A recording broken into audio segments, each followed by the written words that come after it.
Let's define fulfillment again.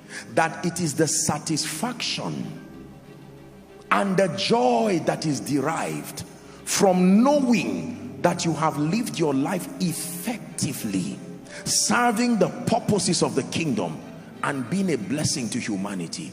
I've had the honor and the privilege, by the grace of God, to be around people who were diagnosed with terminal diseases, or people who they literally knew that they were on their way going. I've had the honor of praying with them. I've had some healed miraculously. But in all fairness, there are others that I prayed and I knew that probably these people, their time was up. And at that time, listen carefully, we have to borrow the mindset of a dying man to understand what fulfillment is about.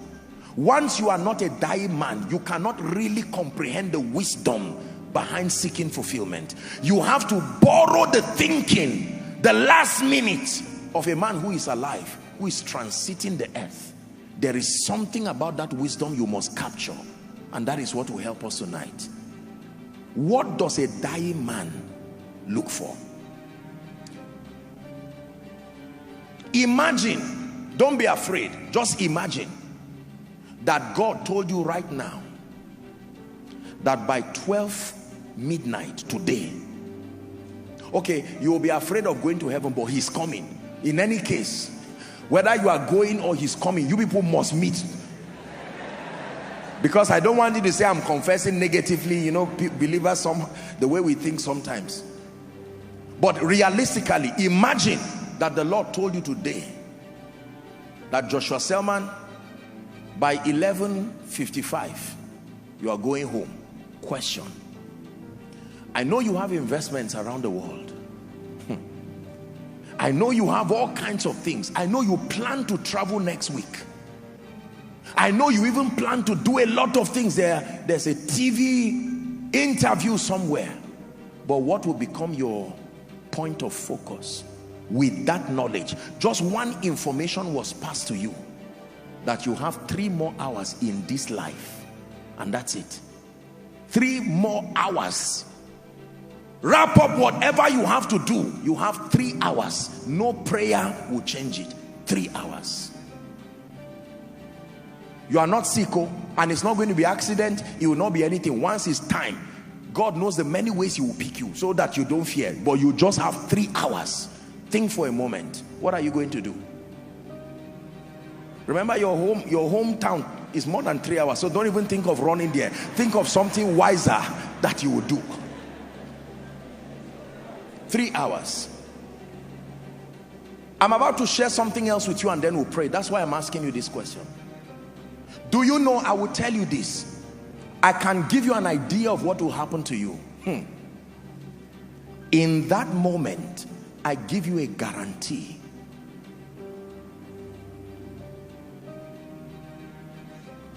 Nothing else matters. Nothing else counts. I'm in the presence of my Maker. Listen, when you are right there, you may think of your businesses, you may think of your investments, you may think of your certificates, you may think of your wife, you may think of your husband, you may think of your parents, you may think of your children, you may think of your future and your goals, your plans, your house under construction. You may think of the person owing you and the police case that is still pending. You will think of all of these things, and yet you will be surprised that none of them at that point will be able to bring you satisfaction. Listen carefully. There is only one thing you will be looking for at that point. When you stand with the consciousness that I have only 3 hours to live in this life, there is only one thing you will look for. It is called peace. Write it down. John 14:27, the peace of God. Please write it down. Everybody write it down. Peace when trouble blows, Jehovah sees, Jehovah knows. He's my peace when trouble blows, Jehovah sees, Jehovah knows. Do you know? Remember, 3 hours to end your life, and yet it is not another degree you want. It is not another political office you want. 3 hours, it is timing. By now it will be less than the 3 hours. It is not whether you like it or not, non-negotiable. 3 hours. Then you will now have the wisdom to look for what you would have spent your entire life really looking for. The thing you are looking for at the point of death is what you should find first in your life and have the privilege of enjoying it. Because I will tell you, in that security, in that variety, in that significance, in that acceptance, in that sense of growth, in that sense of achievement, all of them are various ways of saying the same thing. This is one thing you are looking for: peace.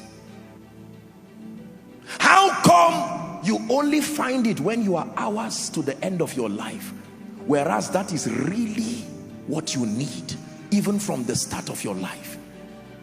And can you imagine that it is available even before you find any of these things? That you can have it without a car, you can have it without a child, you can have it without a church, and yet we ignore it. But when you are about to go, when every other thing fades, you find out that is the real thing. So when I crave for security, what I am really looking for is peace. When I crave for variety, what I'm really looking for is peace. When I crave for significance, what I'm really looking for is peace. When I crave for acceptance, running away from trouble, what I'm really looking for is peace. When I crave for growth, what I'm really looking for is peace. I know you won't believe it if I tell you the reason why you are running around with your CV is that you are looking for peace. You will say, Apostle, you are wrong. I'm looking for a job. You are right in your lifetime. But back to my story, few minutes to the end of your life, you would discover that what you were really looking for was not a job. That what you are looking for is not a travel abroad or a second citizenship. Listen to what Jesus the wise has to tell you. Dear one who has been given the gift of life, peace I leave with you.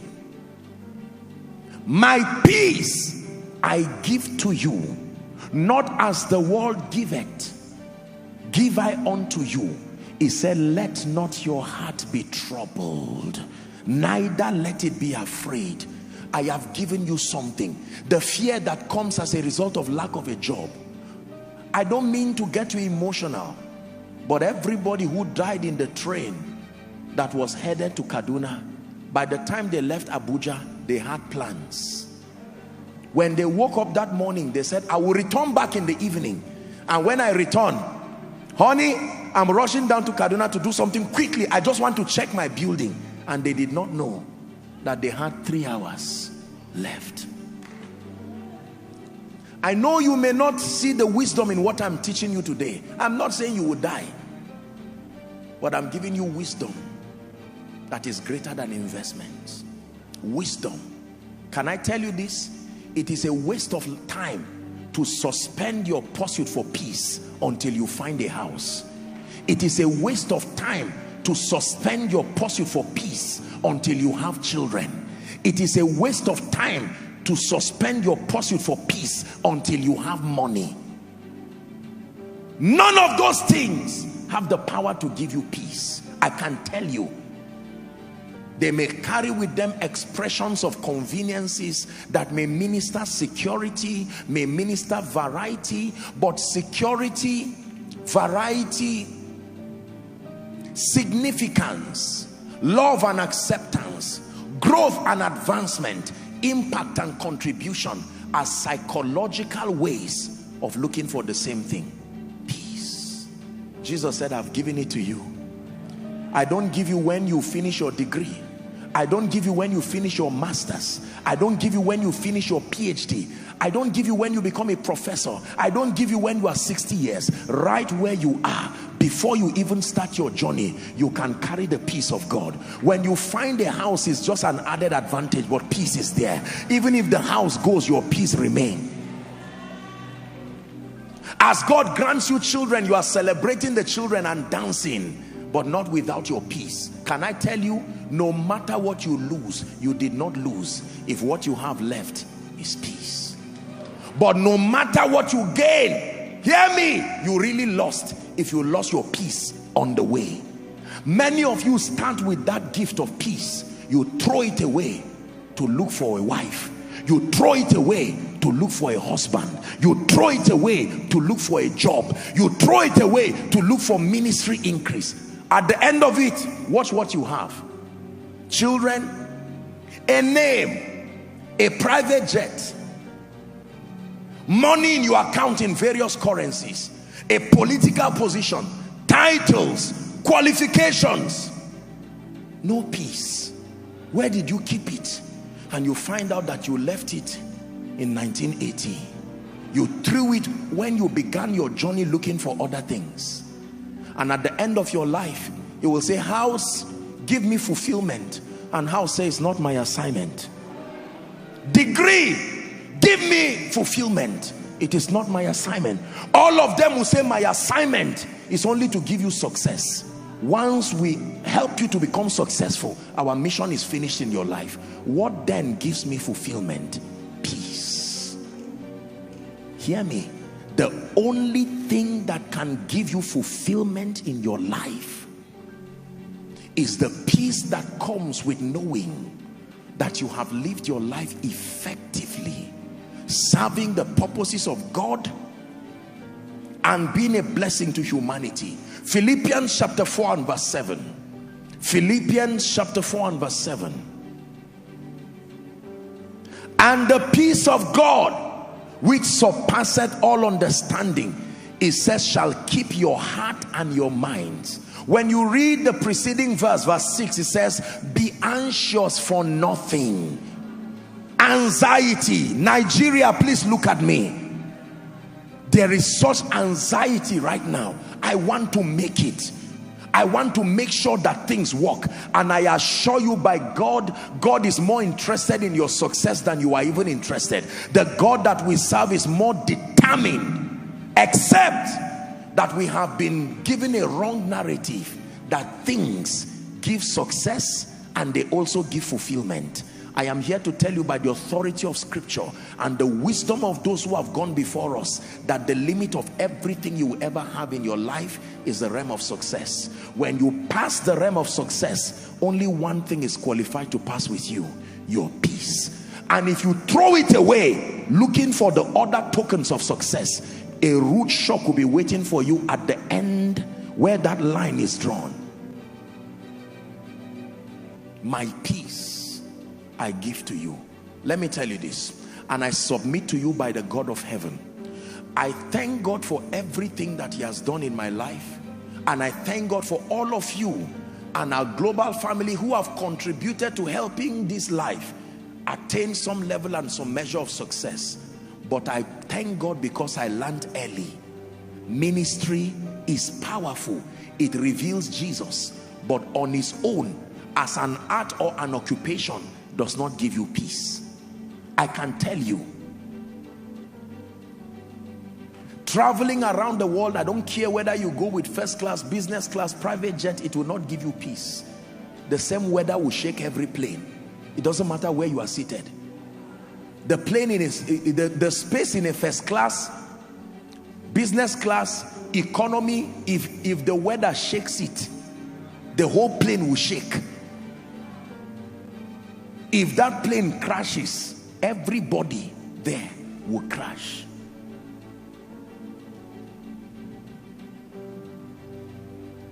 Now I'm tempted to sing it again. There are thrones, there are kingdoms, there are mountains and there are thrones. Only Yeshua will reign forever. To his kingdom there'll be no end. One more time. There are thrones, there are kingdoms, there are mountains and there are only Yeshua will reign forever. To his kingdom there'll be no end. Please write this down. Aside from your relationship with Jesus Christ, aside from your family, and aside from your assignment, nothing else is a do or die affair. Write it down. Aside from your relationship with Jesus, aside from your family, and aside from your assignment, absolutely nothing else is a do or die affair.